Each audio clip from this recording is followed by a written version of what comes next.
Interfaith Works is very pleased to present the 2013 Interfaith Leadership Award honorees. We pay tribute to 4 individuals and 2 couples who, seeing great need, took momentous actions, bestowing the rewards of their good work upon us all. Each has created community organizations and capacities that will continue to serve our community for generations to come. They have taken action and provided models of leadership for succeeding generations. Interfaith Works is grateful for their exemplary leadership and lifetimes of service.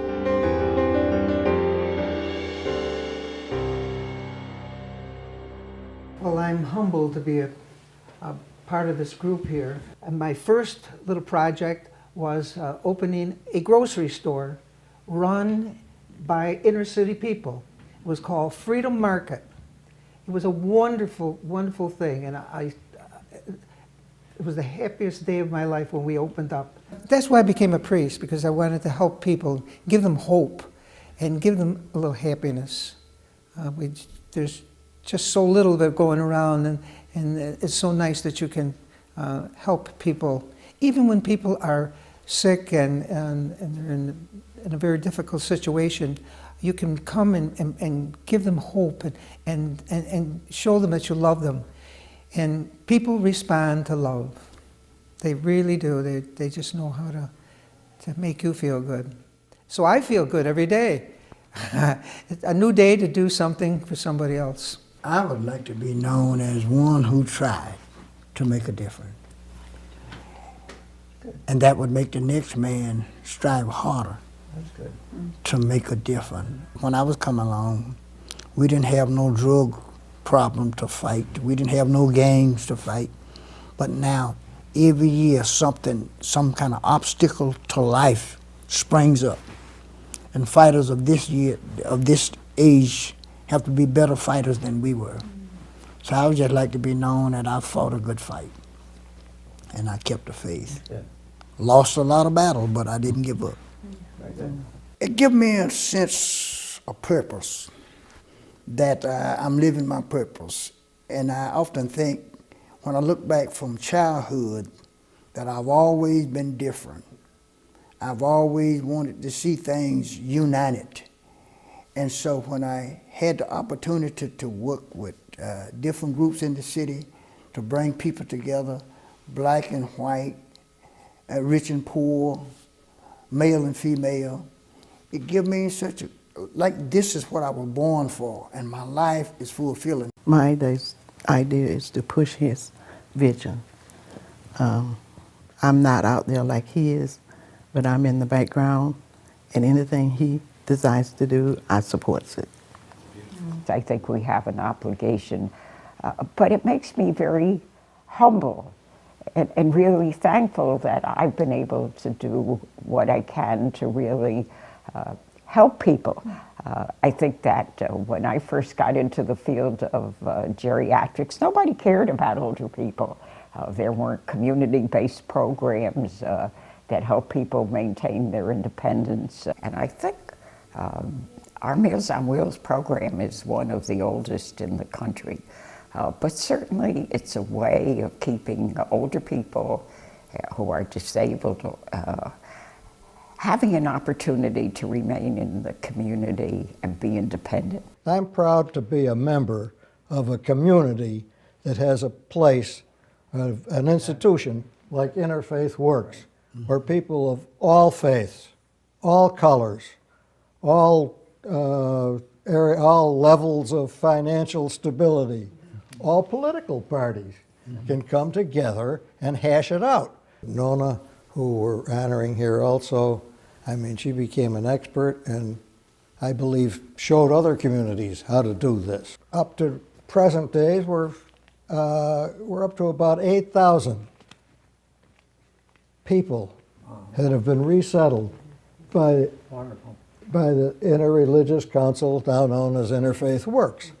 The food bank of Central New York, which is never mentioned at all in connection with Interfaith Works, was founded by Interfaith Works. And the officers and the board of each organization were the same. I know, because I was one of the officers, okay?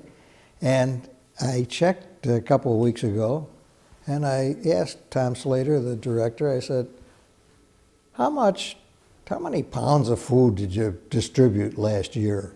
It took him about 1 second to give me the answer, which was somewhere in the neighborhood of, well, 12,300,000 pounds. And I said, how does that translate into meals?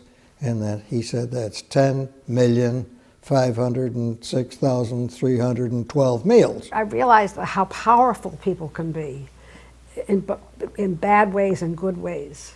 And I felt powerful when I was there. I felt that I could do something. And I did. I was able to. It changed me. It changed me to see that kind of thing. I saw awful things, terrible things, things that had happened to people that were really repulsive. And I saw a lot of brave people. I think I became able to have no anger. I think that was what I don't know exactly how. Some of them were so brave, and they were not angry. They were just grateful that they were out of that awful situation and here. And it was very moving to me. To me, reading is very important, and I assumed everybody could read. And when I found in 1960 census that there were over 11,000 people that couldn't read here, that gave me my push. People believe in something, and people will give to something. And I thank people who have shared my idea and my dream. So we found that we are a team. We have different gifts, we have different skills, but I couldn't do it without Bob. In fact, as I worked on my work, volunteer work, of course, and people say, well, with volunteers, you don't need money. And Bob is the one that said, honey, you've gotten in the habit of eating. Someone has to pay for the telephone, someone has to pay for the phone, someone has to pay for things. So the funded part of it, finance part of it, is Bob's part of it, as well as his work in small business is one of the things that he's done.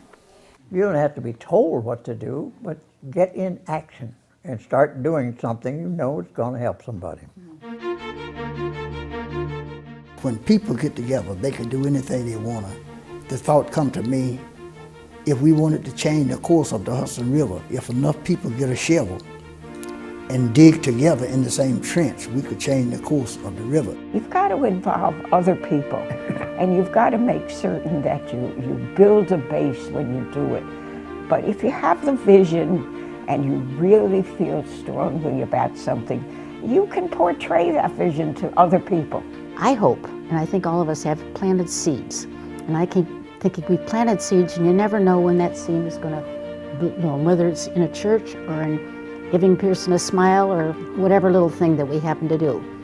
I think we're planting seeds, and I want to continue to plant seeds. If we can be a role model to people in the next generation or the next generation in whatever field, that would be worthwhile. I run into them all over the place, and it is such pleasure to run into these people that you've helped.